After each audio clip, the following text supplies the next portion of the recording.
Alors, ce cours avec François? J'ai adoré. Il a vraiment le chic pour nous faire ressentir la musique. Ça m'a vraiment donné envie de continuer du coup. Combien coûte le trimestre? C'est 15 € l'heure, mais si vous prenez un abonnement, ça vous reviendra moins cher. Et quelles sont les conditions?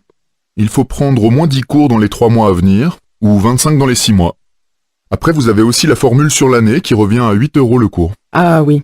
C'est intéressant parce que je viens à la fois pour le classique et pour les claquettes. En même temps, il faut que je sois sûre de pouvoir m'engager. À vous de voir. Cela dit, vous pouvez changer de formule à tout moment. Que recherche la cliente?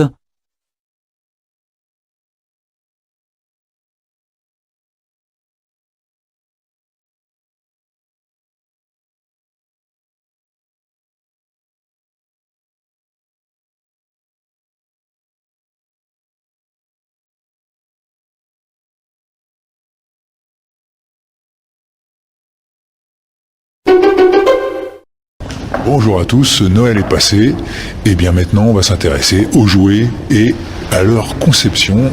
Je pensais que on pouvait pas mettre un jouet sur le commerce s'il n'était pas sain pour les enfants et pour les grands aussi, parce qu'il y a des grands qui jouent aussi un petit peu, normal. Alors, il est vrai que pour les jouets, il existe des réglementations qui s'appliquent, notamment sur l'interdiction de certaines substances chimiques qui ne doivent pas être présentes dans les jouets, ou alors avec une limite de concentration à ne pas dépasser.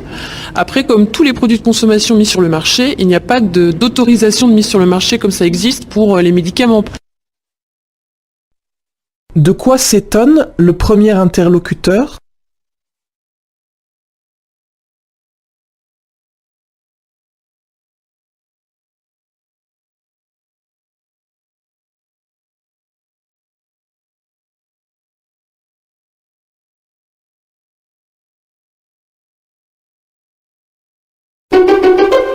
Avant-hier, dans une tribune officielle, une élue française a brisé un tabou, et sans doute heureusement.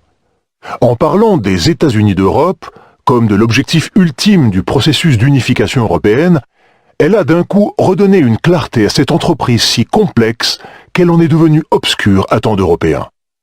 De crainte de passer pour de doux rêveurs, romantiques, utopistes, ignorant des réalités politiques, même les plus déterminés des partisans de l'unité de l'Europe n'osaient plus employer l'expression de Victor Hugo. On ne peut pas, dit-on, ce serait briser net un consensus, ce serait rompre avec certaines nations, susciter de nouvelles querelles bien plus violentes encore que celles du traité constitutionnel. L'idée véhiculée par les États-Unis d'Europe, c'est-à-dire des États soumis à un pouvoir fédéral, n'est pas du tout à l'ordre du jour. Selon le chroniqueur, pourquoi l'expression États-Unis d'Europe est-elle taboue?